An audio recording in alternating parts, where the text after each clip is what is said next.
ಗುರು ಬ್ರಹ್ಮ ಗುರು ವಿಷ್ಣು ಗುರುದೇವೋ ಮಹೇಶ್ವರ ಗುರು ಸಾಕ್ಷಾತ್ ಪರಬ್ರಹ್ಮ ತಸ್ಮೈ ಶ್ರೀ ಗುರುವೇ ನಮಃ. ಗುರು ಎಂದರೆ ವ್ಯಕ್ತಿಯಲ್ಲ, ಒಂದು ಶಕ್ತಿ.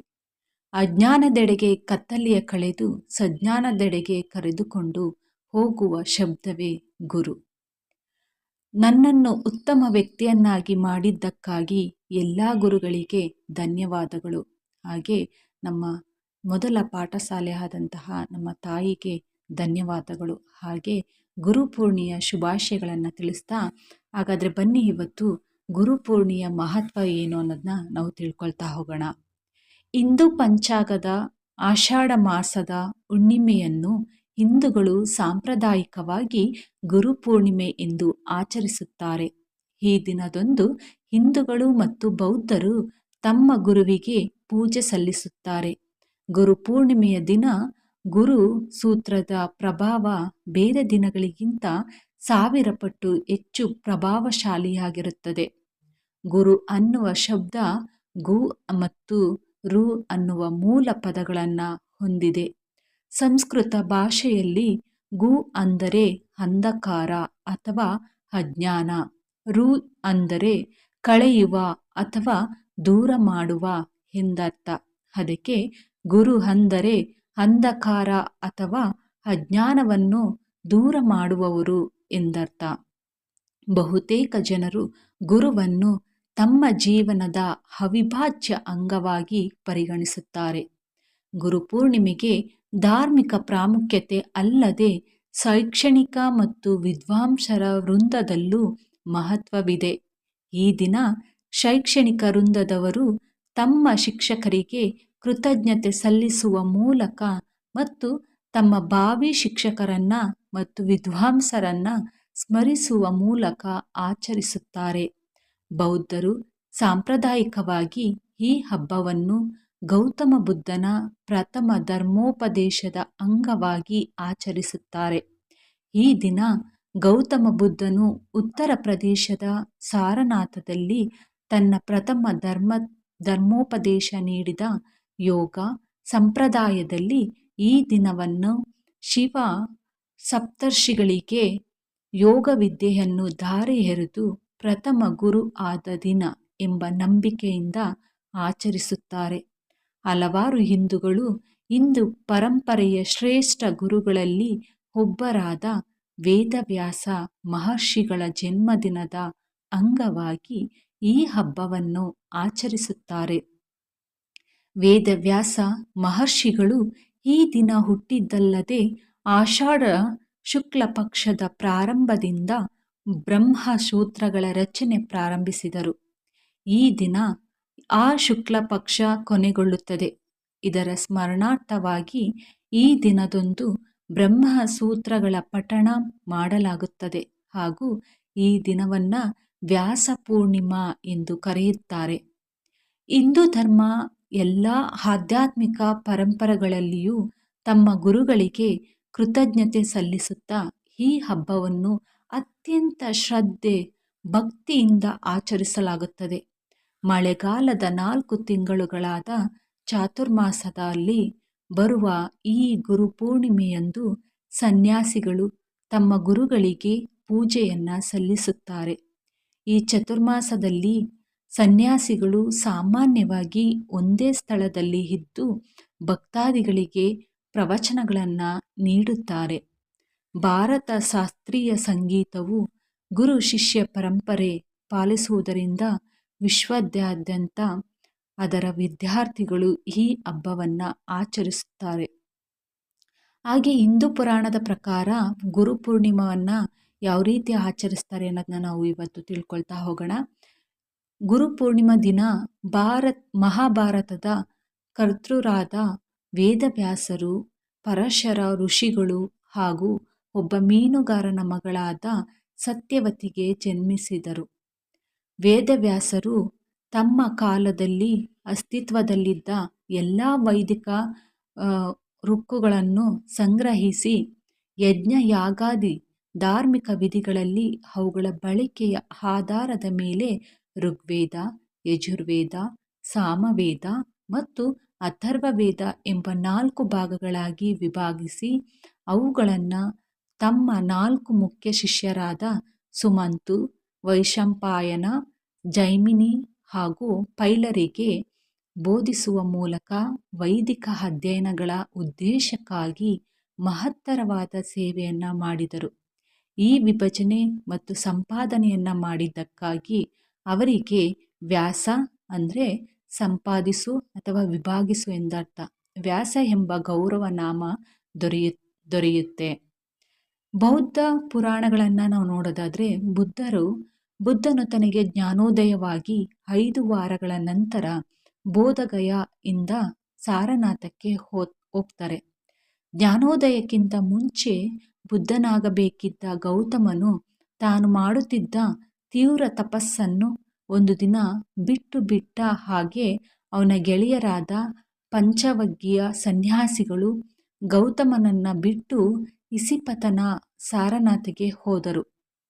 ಬುದ್ಧನಿಗೆ ತನ್ನ ಆಧ್ಯಾತ್ಮಿಕ ಶಕ್ತಿಯಿಂದ ತನ್ನ 5 ಸಂಗಾತಿಗಳು ಧರ್ಮ ಬೋಧನೆಗೆ ಯೋಗ್ಯರಾದವರು ಎಂದು ತಿಳಿದಿದ್ದರಿಂದ ತನಗೆ ಜ್ಞಾನೋದಯವಾದ ನಂತರ ಅವರನ್ನು ಹುಡುಕಿಕೊಂಡು ಉರುವೇಲ ಇಂದ ಇಸಿಪತನಕ್ಕೆ ಹೊರಡ್ತಾನೆ.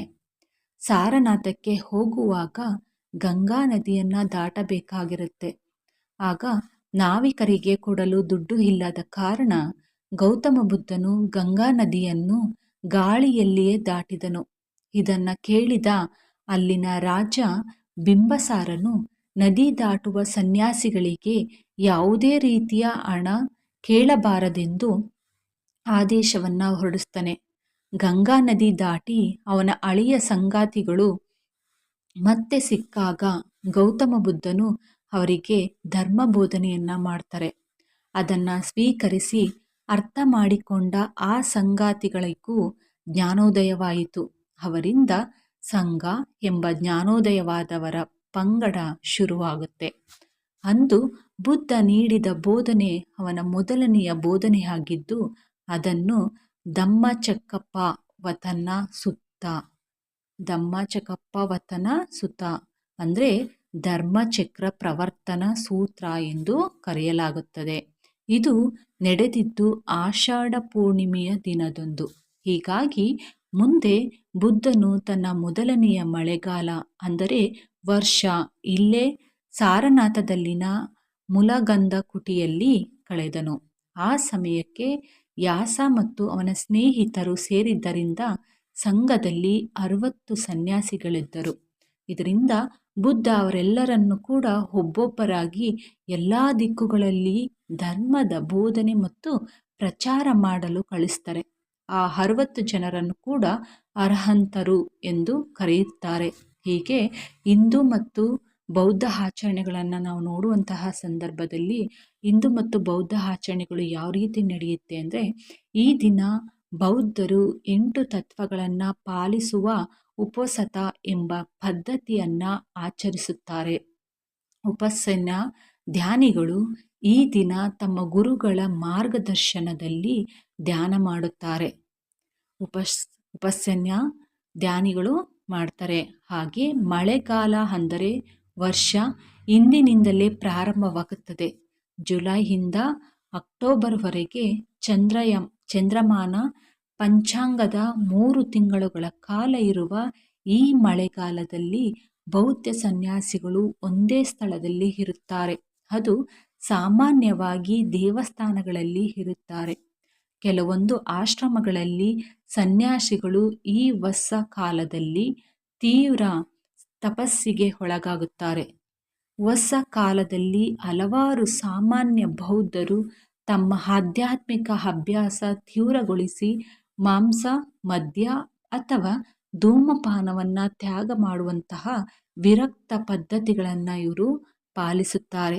ಹೀಗಾಗಿ ಸಾಂಪ್ರದಾಯಿಕವಾಗಿ ಚಾತುರ್ಮಾಸದ ಪದ್ಧತಿಗಳಲ್ಲಿ ಒಂದಾದ ಗುರುಪೂರ್ಣಿಮೆಯ ಅಂಗವಾಗಿ ವ್ಯಾಸ ಪೂಜೆ ಮಾಡುತ್ತಿರುವ ಸನ್ಯಾಸಿ ಹಿಂದೂ ಆಧ್ಯಾತ್ಮಿಕ ಗುರುಗಳ ಜೀವನ ಚರಿತ್ರೆ ಹಾಗೂ ಅವರ ಬೋಧನೆಗಳನ್ನು ನೆನೆಸಿಕೊಂಡು ಅವರಿಗೆ ಗೌರವವನ್ನು ಸಲ್ಲಿಸಲಾಗುತ್ತದೆ.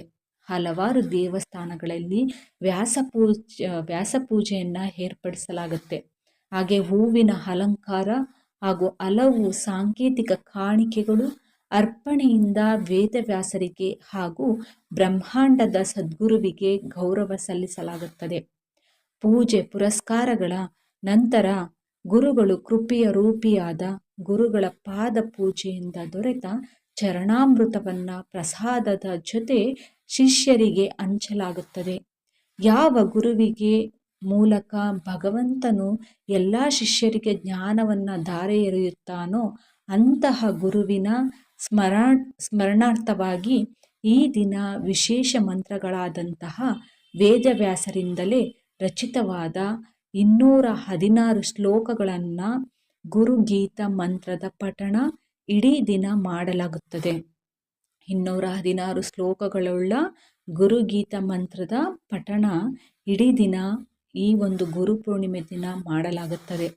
ಇದರ ಜೊತೆ ಅನೇಕ ಆಶ್ರಮ, ಮಠ ಅಥವಾ ಗುರುಪೀಠ ಇರುವಂತಹ ಸ್ಥಳಗಳಲ್ಲಿ ಹಲವಾರು ಭಕ್ತಾದಿಗಳು ಸೇರಿ ವಿಶೇಷ ಭಜನೆ, ಕೀರ್ತನೆ ಮತ್ತು ಹೋಮಗಳನ್ನು ಆಯೋಜಿಸುತ್ತಾರೆ. ಈ ದಿನ ಗುರುಗಳ ಪಾದ ಪೂಜೆ ಮಾಡುವ ಮೂಲಕ ಶಿಷ್ಯರು ಮತ್ತೊಮ್ಮೆ ತಮ್ಮನ್ನು ತಾವೇ ಗುರುವಿಗೆ ಸಮರ್ಪಿಸಿಕೊಳ್ಳುತ್ತಾರೆ. ಎಂದಿನಂತೆ ಬರುವ ವರ್ಷವೂ ಗುರುವಿನ ಮಾರ್ಗದರ್ಶನ ಹಾಗೂ ಬೋಧನೆಗಳಿಗೆ ಬದ್ಧರಾಗಿರುತ್ತೇವೆ ಎಂದು ಶಿಷ್ಯರು ಸಂಕಲ್ಪ ಮಾಡುತ್ತಾರೆ. ಈ ದಿನದಂದು ವಿಶೇಷವಾಗಿ ಪಠಿಸುವ ಮಂತ್ರ ಇದು: ಗುರು ಬ್ರಹ್ಮ, ಗುರು ವಿಷ್ಣು, ಗುರುದೇವೋ ಮಹೇಶ್ವರ, ಗುರು ಸಾಕ್ಷಾತ್ ಪರಬ್ರಹ್ಮ, ತಸ್ಮೈ ಶ್ರೀ ಗುರುವೇ ನಮಃ ಎಂಬ ಒಂದು ಮಂತ್ರವನ್ನು ಪಠಿಸುವಂಥದ್ದನ್ನ ನಾವು ನೋಡಬಹುದು. ಹಾಗೆ ನೇಪಾಳದಲ್ಲಿನ ಆಚರಣೆಗಳನ್ನು ನಾವು ನೋಡೋದಾದರೆ, ನೇಪಾಳದ ಶಾಲೆಗಳಲ್ಲಿಯೂ ಕೂಡ ಗುರುಪೂರ್ಣಿಮೆಯನ್ನು ದೊಡ್ಡ ಹಬ್ಬವಾಗಿ ಆಚರಿಸಲಾಗುತ್ತದೆ. ವಿದ್ಯಾರ್ಥಿಗಳು ತಮ್ಮ ಶಿಕ್ಷಕರಿಗೆ ರುಚಿಯಾದ ತಿಂಡಿಗಳನ್ನು, ಆಹಾರಗಳನ್ನು ಮತ್ತು ಅಲ್ಲಿನ ನಾರಿನಿಂದ ಮಾಡಲಾದಂತಹ ಟೋಪಿ ಎಂಬ ವಿಶೇಷ ಟೋಪಗಿಗಳನ್ನು ಕೊಡುವ ಮೂಲಕ ಗೌರವವನ್ನು ಸಲ್ಲಿಸುತ್ತಾರೆ. ವಿದ್ಯಾರ್ಥಿಗಳು ಸಾಂಪ್ರದಾಯಿಕ ಪ್ರದರ್ಶನಗಳನ್ನು ಆಯೋಜಿಸಿ ಶಿಕ್ಷಕರ ಶ್ರಮಕ್ಕೆ ಕೃತಜ್ಞತೆಯನ್ನು ಸಲ್ಲಿಸುತ್ತಾರೆ. ಈ ದಿನ ಶಿಕ್ಷಕ ವಿದ್ಯಾರ್ಥಿಗಳ ನಡುವಿನ ಸಂಬಂಧವನ್ನು ಇನ್ನಷ್ಟು ಸದೃಢಗೊಳಿಸಲಾಗುತ್ತದೆ. ಹೀಗೆ ಭಾರತದಲ್ಲಿ ನಾವು ಶೈಕ್ಷಣಿಕವಾಗಿ ನೋಡುವ ಸಂದರ್ಭದಲ್ಲಿ ಶೈಕ್ಷಣಿಕ ವೃಂದದಲ್ಲಿ ಆಚರಣೆಗಳು ಯಾವ ರೀತಿ ನಡೆಯುತ್ತೆ ಅನ್ನೋದಾದರೆ, ಭಾರತ ಶೈಕ್ಷಣಿಕ ವೃಂದದಲ್ಲಿ ಈ ಹಬ್ಬವನ್ನು ಧರ್ಮಾತೀತವಾಗಿ ಆಚರಿಸಲಾಗುತ್ತದೆ. ಹಲವಾರು ಶಾಲಾ, ಕಾಲೇಜು ಮತ್ತು ವಿಶ್ವವಿದ್ಯಾಲಯಗಳಲ್ಲಿ ಆಯೋಜಿತವಾದ ಕಾರ್ಯಕ್ರಮಗಳಲ್ಲಿ ವಿದ್ಯಾರ್ಥಿಗಳು ಶಿಕ್ಷಕರಿಗೆ ಕೃತಜ್ಞತೆಗಳನ್ನು ಅರ್ಪಿಸುತ್ತಾರೆ ಮತ್ತು ಇಂದಿನ ವಿದ್ವಾಂಸರನ್ನು ನೆನೆಸುತ್ತಾರೆ.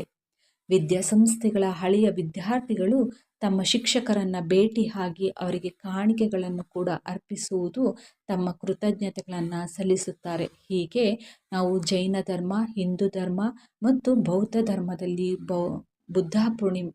ಗುರು ಪೂರ್ಣಿಮೆಯನ್ನು ಆಚರಣೆ ಮಾಡುವಂಥದ್ದನ್ನ ನಾವು ನೋಡಿದ್ವಿ. ಹಾಗೆ ಜೈನ ಧರ್ಮದಲ್ಲಿ ಆಚರಣೆ ಯಾವ ರೀತಿ ಇರುತ್ತೆ ಅಂದರೆ, ಜೈನ ಸಂಪ್ರದಾಯದ ಪ್ರಕಾರ 4 ತಿಂಗಳಾದ ಮಳೆಗಾಲದ ಚೌಮಾಸಗಳ ಪ್ರಾರಂಭ ದಿನದಂದು ಬರುವ ಈ ಗುರುಪೂರ್ಣಿಮೆಯ ದಿನ 24ನೆಯ ತೀರ್ಥಂಕರರು ಆದ ಮಹಾವೀರ ಕೈವಲ್ಯ ಪಡೆದ ನಂತರ ಇಂದ್ರಭೂತಿ ಗೌತಮ, ಅಂದರೆ ಮುಂದೆ ಗೌತಮ ಸ್ವಾಮಿ ಎಂದೇ ಪ್ರಸಿದ್ಧರಾದವರು, ಗೌತಮ ಎಂಬ ಗಣಧಾರನನ್ನು ತಮ್ಮ ಶಿಷ್ಯನಾಗಿ ಸ್ವೀಕರಿಸಿದರ ಜೊತೆಗೆ ತಾವು ಗುರುವಾದರು. ಆದ್ದರಿಂದ ಜೈನ ಸಂಪ್ರದಾಯದಲ್ಲೂ ಕೂಡ ಈ ದಿನವನ್ನು ಗುರುಪೂರ್ಣಿಮಾ ಎಂದು ಆಚರಿಸಲಾಗುತ್ತೆ. ಹೀಗಾಗಿ ಈ ಒಂದು ದಿನದಲ್ಲಿ ನಾವು ಗುರುಪೂರ್ಣಿಮೆಯನ್ನು ಯಾವ ರೀತಿ ಆಚರಣೆಯನ್ನು ಮಾಡುತ್ತೇವೆ, ಹಾಗೆ ಗುರುಗಳು ಇಲ್ಲದೆ ನಾವು ಯಾವುದೇ ಒಂದು ಜ್ಞಾನವನ್ನು ಪಡೆಯೋದಕ್ಕೆ ಸಾಧ್ಯನೇ ಇರಲ್ಲ. ಹಾಗಾಗಿ ಗುರುಗಳನ್ನು ಇವತ್ತು ನೆನಪಿಸ್ಕೊಳ್ತಾ